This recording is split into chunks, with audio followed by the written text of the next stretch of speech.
ak wax ne lii dama bëgg d'abord balaa dara xew ginnaaw bi ñu ñaanalee ñi fi newutul ba léegi dama bëgg balaa dara xew li yow sifflé ñu sifflé pendant 1 minute yéen journaliste yi fi teew yëpp ngeen tàcc seen bopp dama bëgg ngeen tàcc seen bopp léegi na ngay tàcc seen bopp ñi fi teew yëpp tàcc leen seen bopp ayca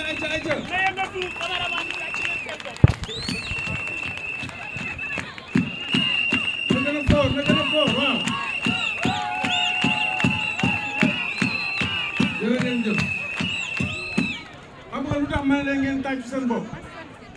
est-ce que xam ngeen lu tax ma ne leen ngeen tàccu seen bopp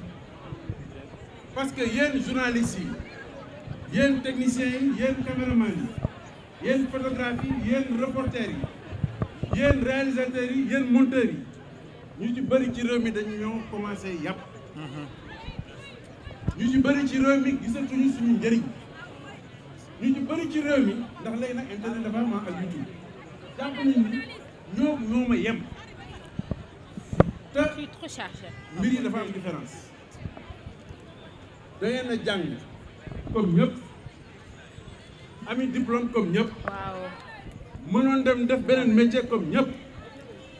ngeen tànn ne da ngeen def journalisme li mu laaj ci sacrifice yëpp ngeen koy def kon li ñu warloog yéen li ci njëkk mooy worma te worma bi dafa commencé deñ journée bi loolu moo ko principalement loolu moo tax ñu def pour que yéen xale yi ngeen xamante xam seen doole xam ne métier bi ngeen bokk du métier comom soxna si sa loxo bi bu ko defee nag ngeen gën a mën a jël seen responsabilité ngir ëllëg loolu jikko njëkk andi ñaareel bi dafa am ñaari liberté yoo xamante ne ay liberté fondamentale nañu te dañu commencé nasax liberté d'expression journaliste képp kuy liggéey ci wàllum journaliste liberté d'expression sa direct la nekk munoo xoolee fu ñu koy fàggagale képp ku nekk journaliste liberté de presse dafa nekk sa biir direct moo tax bu ñu xoqatalee sa moroomu journaliste wala ñu tooñ sa moroomu journaliste wala ñu ñàkkal fayda sa moroomu journaliste wala ñu ñàkkal ko doole bu fekkee da ngay toog fa nga toog naan ah non man sama nekku ci moom c'est son problème yaa ngi wax sa musiba ndax bu ëllëgee sa kaw lay dal te bu dalee sa kaw bu gaay yi boolawul xëy na làmbaay dina ñaaw donc ñaari liberté yooyu nañ ko fonk mais liberté tamit buñ ko fonkee mooy waral lépp lu ñuy kaas ñu koy kaas moo tax ñu ne loi sur la publicité la ARCA au lieu du CNRA loi d'accès à l'information respect de la convention collective des journalistes respect de la convention collective des journalistes journalisme yàlla moo ko dogal noonu la doxee suñu réew xam nga fii Sénégal dëkku waxaale la gars yi yéen a ngi may xel mais journalisme liñ leen di fay seen payoor dafa am këyit buñ ko rëdd neewuñu du waxaale bu mu am de mais dañ ne waxaale bi même buy am fii la war a sukkandikoo maanaam le minimum salarial foofu la nekk yaa xëyti mais sa waay mbir mi dafa metti ana Ousmane caméraman Ousmane dem mais Pikine la dëkk ginnaaw fële sax baar mu war fa jóge ñëw bërëbu liggéeykaayam loolu rek téeméer la bu fekkee day jël kaar téeméer wala 700 bu yegsee foofu war a dem liggéey bu wàccee war a waat ñibbiwaat ñaata la du 1400 diggante bi dina wax téléphone xanaa dina lekk midi dina naan dina xaw a régler benn problème waaw léegi kooku bu fekkee ni da nga koy fay 50 000 wala 60 000 di ko doon ay stage rek stage en 2020 stage en 2010 stagiaire en 2012 stagiaire en 2014 stagiaire en 2018 stagiaire en 2020 mais sa waay yow kon yow mii def loolu amoo xol parce que diggante bi bu fekkee ni yow média bi mais non non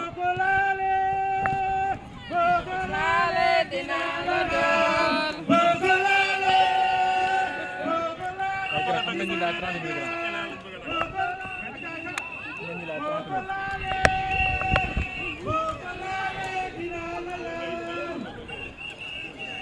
jërëjëf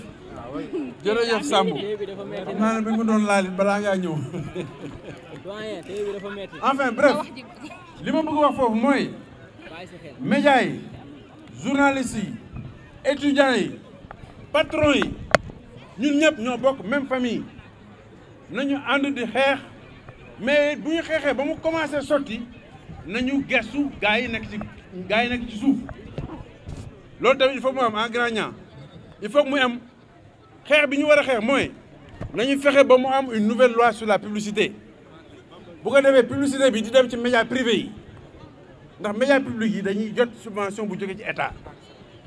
bu demee foofu xëy na mu gën a wasaaroo mais it bu demee foofu waxuñu gars yi jël ko def ko seen poche nañu xoolaat seen i gars yi ñu liggéeyal jënd ay oto yu bees jënd ay kii comme ni ko suñu grand yi doon defee à l'époque. Nous sommes venus ici pour témoigner notre solidarité aux journalistes, aux entreprises de presse du Sénégal qui évidemment traversent beaucoup de difficultés. Nous savons tous qu'au Sénégal, la plupart des entreprises de presse traversent beaucoup de difficultés financières parce que simplement le marché sénégalais, n'est-ce pas, en termes de publicité, est un marché très étroit. La vente des journaux également ne rapporte pas beaucoup aujourd'hui au Sénégal. Donc il est important que l'État comprenne que l'entreprise de presse ne peut pas être considérée comme les autres entreprises. Il faut que l'entreprise ait un statut particulier qui, évidemment, favorise son éclosion parce qu'elle est importante, la presse est importante dans une société démocratique. Toutes les avancées qu'on a connues depuis l'année 2000, si depuis les élections de 2000, on a pu savoir dès le soir qui a gagné, ou dès le soir si on aura un deuxième tour ou pas, c'est grâce à la presse. Donc elle est importante, il faut qu'on la soutienne, il faut surtout qu'on l'aide également à surmonter les menaces, n'est-ce pas, qui pèsent contre elle. Les derniers événements ont montré que la presse avait beaucoup d'ennemis.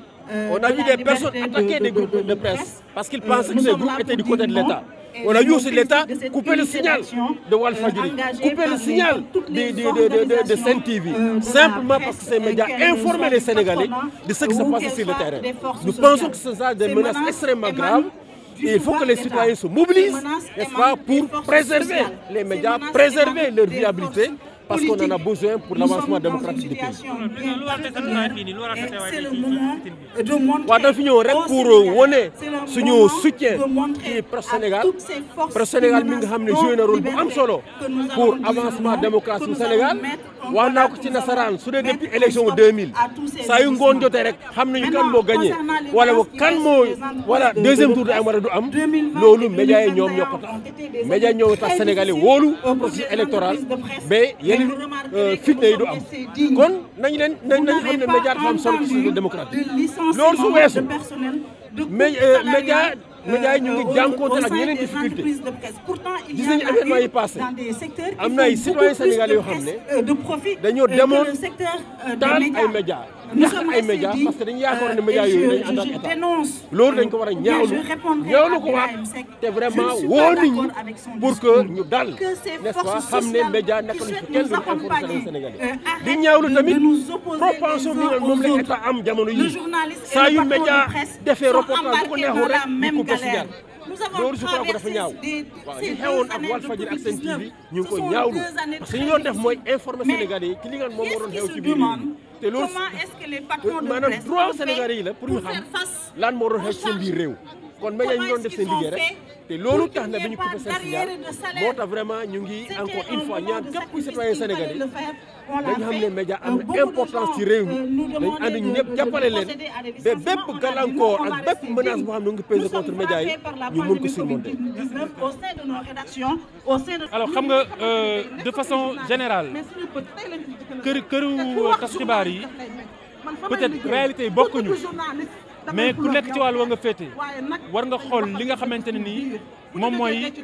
eh bien li gën ci sa équipe nga def ko parce que li ëpp solo pour performance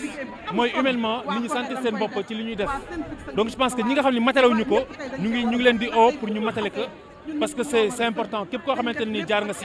xam nga ni c'est très important ñu matériel loolu.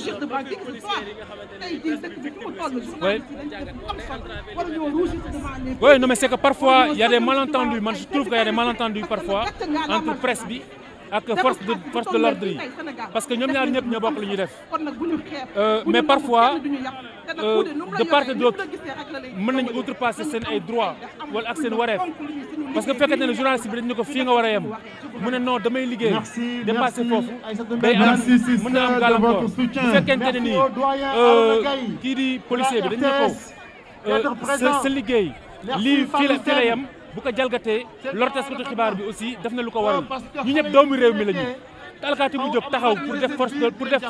nous saluons la présence réew mi la yëkkati journaliste bu jóg dugg si mbedd mi pour liggéey yëpp réew mi la yëkkati donc ñoo bokk ñu ñëpp merci de votre présence suñu intérêt nañu xool suñu intérêt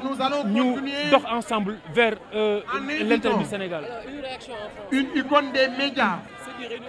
Je veux citer monsieur Mamadou Ibra Kane. Personnellement, nous sommes là pour rassurer les Sénégalais, pour dire aux Sénégalais qu'ils peuvent continuer à croire en notre engagement à leur livrer une information certifiée, que nous n'allons pas céder à l'intimidation, que la loi de la pensée unique ne passera pas dans ce pays. Et les acteurs de la vie publique, comme de la vie politique de façon générale, ils n'ont qu'à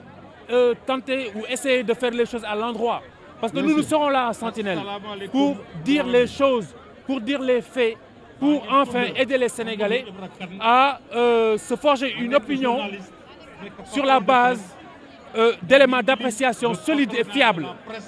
Et ça passe par un travail basé sur la rigueur et le professionnalisme. Et nous sommes là pour porter tout cela en bandoulière. Donc ils n'ont qu'à intérêt à faire les choses comme il se doit. Jàmm na ñooy, comme on dit. S'il vous plaît,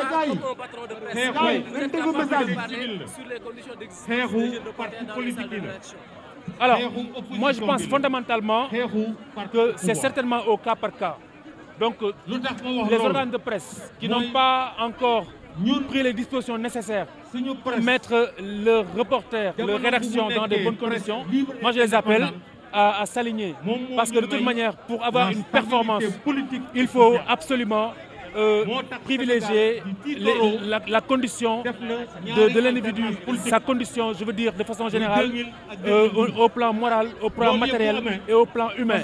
Donc, on ne peut pas donner aux gens des moyens de niveau 5 et leur demander des résultats de niveau 10. Je suis Barry. Je représente mon patron de presse et mon journaliste là. Mais c'est pas évident quand même.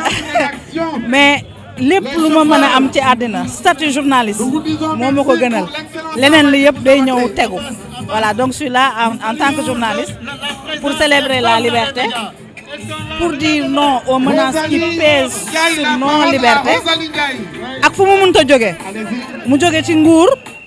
mu jóge ci ay forces sociales mu jóge ci ay forces politiques mu jóge ci ay forces yoo xam ne ñu ngi dans les cercles des marabouts ak fu mu mënta jóge dañoo war a wax déedéet tey suñu bés la te dañ ko war a wane. Voilà, gis nañ ne kat licenciement yi bëri woon na loolu ci période Covid-19 bi mais dañoo gis ne carrément li nga xamante ne mooy la presse sénégalaise ñoom macha allah jéem nañu maintenir le cap. moo tax dama ciy profité ma tontu Birahim Seck du Forum Civil. Il a tenu un discours boo xam ne pour man war bu xamoon le milieu de la presse lu waxee noonu. Covid-19 bi daf ñu rey ba ñu dee. Il y a un moment on a perdu presque 76% de notre chiffre d'affaires mais dégguloo benn entreprise de presse mu licencier mbaa mu wàññi salaire ay employés les gens sont restés dignes et pourtant accompagnement yi nga xam ne yeneen secteurs yi am na ko ñun amuñu ko. Voilà dañoo ne rek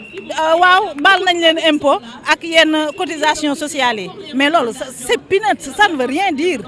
Ni ñu accompagner yeneen secteurs yi ñun on méritait plus cet accompagnement parce qu'on est des délégataires de services publics. Parfois il n'y a à part peut-être la dose de propagande, il y a aucune différence entre ñun li ñuy liggéey ak li RTS di liggéey. Parfois sax ñu gën cee fes ñi nga xam ne ñoom ñooy télévision nationale te aujourd'hui état mu ngi leen di jàppale ci kaw ba ci suuf. léegi ñun jàppalewuñu on est resté digne ah jël suñuy employé def li ñu war a def yëpp moom il se permet taxaw fii man wax mosuma tontu Birahim mais quand même c'est trop quoi chaque jour boo taxawee yaa ngi naan wooy ça va dans la poche des patrons de presse lan moo dem ci suñu poche moom est-ce que xam na les gens comment ils ont fait pour faire face à la pandémie pour ne pas avoir d'arriéré de salaire pour ne pas avoir de licenciement nous sommes restés dignes te loolu ku mel ni moom nekk leader d'opinion bu jëlee parole daf ko war a rafetlu te it nañu moytu muy ci classe politique bi muy ci côté état muy ci côté force sociale ñi nga xam ne dañuy jéem a jaxase journalistes yi ak les patrons de presse ñun ñëpp ñoo bokk galère bi ñun ñëpp ñoo bokk coono bi maintenant y a des choses à dire mais bu ñu ko waree wax ci suñu biir rédaction ci suñu biir corporation ñu toog ñu waxtaan ñu waxante dëgg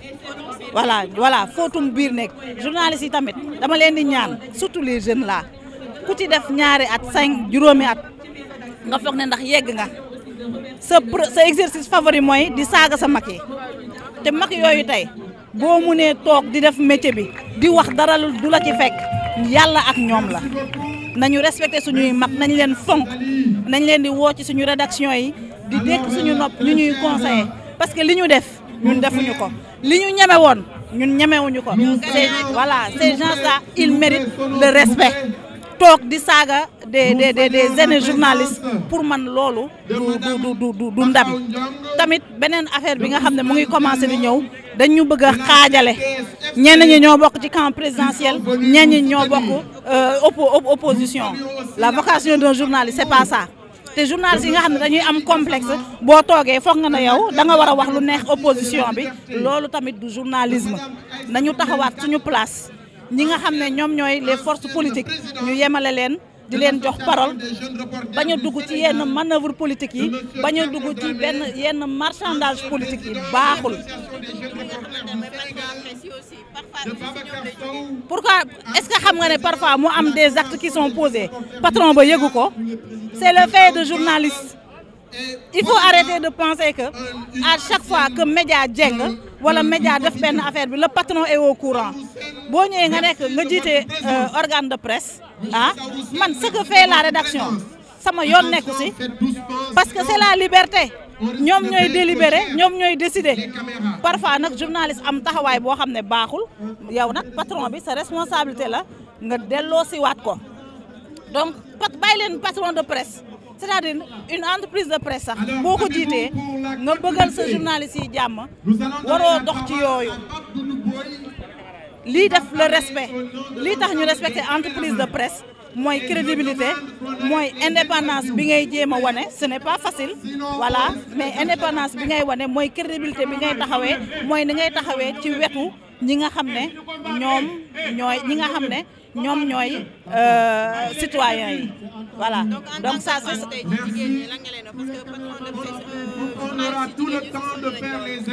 jigéen ñi nañu góorgóorlu jigéen ñi nañu bàyyi bu 5 heures jotee ñu foog ne dañoo war a wàcc journaliste amul heure journaliste dafa war a taxaw journaliste il doit être présent bu ñu ko soxlaa bu ko information soxlaa jigéen ñi nañu xeex pour accéder aux organes de délibération loolu laa leen mën a wax ñu ngi leen di woofale. waaw suñu taxawaay mooy comme ni ñu ko doon defee fan yii yëpp ci réunion yi ñu doon def parce que lii ñun dañu bokkoon ci ñi ko doon togg di ko préparer ba tey ñu egsi fii donc taxawaay bi rek mooy ñëw dooleel presse sénégalaise fexe ba aussi bépp engagement boo xamante ne warlu nañ ko ak la presse ñu ñëw matal ko. parce que ñun dañu am association boo xam ne moom moo ëmb techniciens yi ne ci média yi donc loolu moo waral tey ñu ñëw fii mu nekk journée bu am solo boo xamante ne ñun techniciens yi dañ ci am wàll bu rëy et je pense que ni ko suñu mbokk journalistes yi defee noonu la ñu ko defee tey pour célébrer vraiment la journée mondiale de la liberté de la presse. Réalisateurs, animateurs, etc. qui ont perdu la vie, je voudrais qu'on leur accorde. waaw problème mu presse moom bari na boo déggoo ni ñu ko waxee fii bi ñu tàmbalee ba léegi donc loolu loo xamante ne la faaw nag ñu taxaw ci au-delà des associations yi nga xam ne moom la ñu bokk il faut que aussi ñu xool naka la ñuy booloowee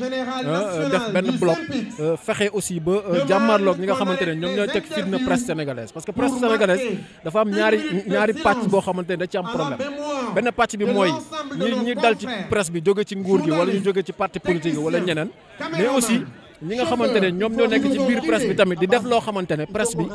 mënu ko nangu donc ñaari yooyu yëpp faaw ñu boole ko xool aussi naka la ñuy def ba régler problème yooyu doo daal am une presse boo xamante ne day nekk une presse libre responsable mais une presse assainie sur le marché.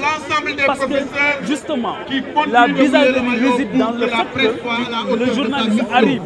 dans une entreprise de presse, on lui dit tu es encore stagiaire, tu ne sais pas encore parfaitement faire ton boulot, donc tu vas devoir ramper. Et justement, tout est le problème réside à ce niveau. On te demande de ramper pendant 5 ans, pendant 10 ans, pendant 20 ans, pour prétendre à un CDI qui n'arrive même pas à te donner un salaire décent. C'est inadmissible. Je pense que les gens doivent faire plus pour arrêter ça. ñëw pour wax doy na ça suffit parce que li ñu teg taskatu xibaar yi li ñu teg këru taskatu xibaar yi dafa ëpp ñun nag ñoo mën a xeexal suñu bopp ndaxte boo xoolee violence yi ñuy teg yéen caméraman yi dañ koy nemmeeku yow journaliste bi dañ koy nemmeeku yeneen techniciens yi nekk si médias yi dañ koy nemmeeku violence yooyu agression yooyu day doon loo xamante ni mënatul wéy loolu nag ñun la ak takk der yi ñun la ak nguur gi faaw ñu leen doy na te doy na boobu warul yem si wax nii rek dem dañu war a jàpp booloo mu ne xeex loolu bu weesoo loolu benn pàcc la beneen pàcc bi mooy li xew ñun suñu biir ak li xew si suñu kër yi muy média yi muy maison de presse yi des stage yoo xamante ne du jeex 1 an 2 ans 3 ans de stage mënatul wéy daa doon loo xam ne dañ ko war a dindi mu jeex si réew mi ay contrat de prestation yoo xamante ni day wéy saa su ne dafa war a doy mënul wéy doon dafa doon mbir yoo xamante ni faaw ñu xeex ko te pour ñu xeex ko ñun dañ ciy taxaw bu pare waaye nguur gi jàppale ñu si nguur gi ni mu ñu si jàppalee mooy code de la presse mu daal di koy taxawal mooy convention collective yi mu daal di koy taxawal dooleen ñi nga xamante ni ñoom ñooy inspecteurs yi ngir ñu mën a caytu këru taskatu xibaar yooyu buñ caytoo këru taskatu xibaar yi ñii di organe de presse yi patron de presse yi danañ respecter reporters yi ndaxte reporters yi ñoom ñooy liggéeyu taskatu xibaar yi.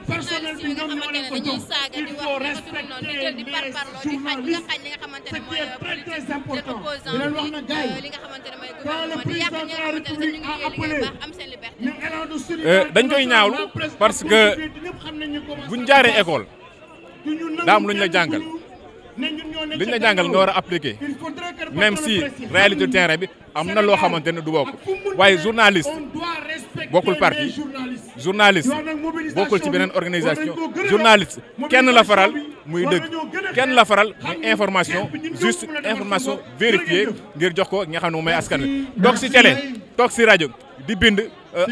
si presse en ligne wala si presse écrite loo xamante ni da ngay xalamal kii wala da ngay neexal kii defoo lu dul yàq réew mi defoo lu dul yàq métier bi loolu nag dafa doon loo xamante ni dañ ko war a xeex ñun suñu bopp mais pour ñu xeex ko tamit wax nañ ko léegi convention bi da siy bokk ndaxte ñi nga xam ne ñoom ñooy patron de presse am nañ ci wàll ñoom ñooy tànn ñoom ñooy fal ñoom ñooy jënd wala ñoom ñooy fay ñi nga xamante ne ñoom ñooy liggéey si média yooyu kon nag am na droit de regard boo am ci liggéey bi nga xamante ni ñu ngi ko siy def certes journaliste dafa war a libre waaye liberté ak libertinage bokkul wax li nga xamante ni moom nga war a wax ak wax li la neex du benn démocratie liberté de la presse mooy wax lu yoon wax lu waxu waaye du wax li la neex te wax li la neex boobu nag mi ngi bëri ci ëttu taskatu xibaar yi te doy na taskatu xibaar yi nag sangat seen bopp ngir dindi loolu seen biir. problème yi moom góor a jigéen ñëpp ko bokk li may wax jigéen ñi mooy métier bi yombul boo siy dugg dafa am ay sacrifices yu muy demandé mais aussi tey fu ñu xaar góor dañuy xaar 2 fois plus jigéen bi def ko moo tax boo ñëwee da ngay préparé wu boo nekkee ci rédaction yow yaa war a war ba ñu jox la gëdd gi nga xamante ne moom nga mérito tamit boo ñëwee toog di dem rek di def ay reportage yu ndaw kenn du la responsabiliser yow journaliste nga da nga jàng comme ku góor ki bokk ci école yi ngeen génnee kon yow yaa war a montrer li nga jàng école ak tamit sa background bi nga àndaale loolu mooy tax tey ñu naw la teg la seen poste de responsabilité tey nga bañ naan jigéen laa du ma dem fii jigéen laa voilà non munoo bëgg responsabilité ba pare bëgg ay faveur journaliste dafa demander engagement demander abnégation jigéen nag da nga ko war a xam boo ci xasee nekk lu bëri da nga koy bàyyi loolu moom dëgg la sacrifice bi nag da nga koy def pour tey atteindre yenn niveau yi pour tey am yenn axe responsabilité yi. li ñu war a def faire les choses à l'endroit parce que la presse est là utul lu neex kii utul lu neex kële day wax li nga xam ne moom mooy jub day wax li nga xam ne moom mooy les faits bu fekkente ne nii les faits méngoowul ak seen bëgg-bëgg loolu ñun mënuñu ko gérer est-ce que vous comprenez Donc tout ça pour dire que, en tant que journaliste, on va continuer à refuser la loi de la pensée unique. On va continuer à faire notre travail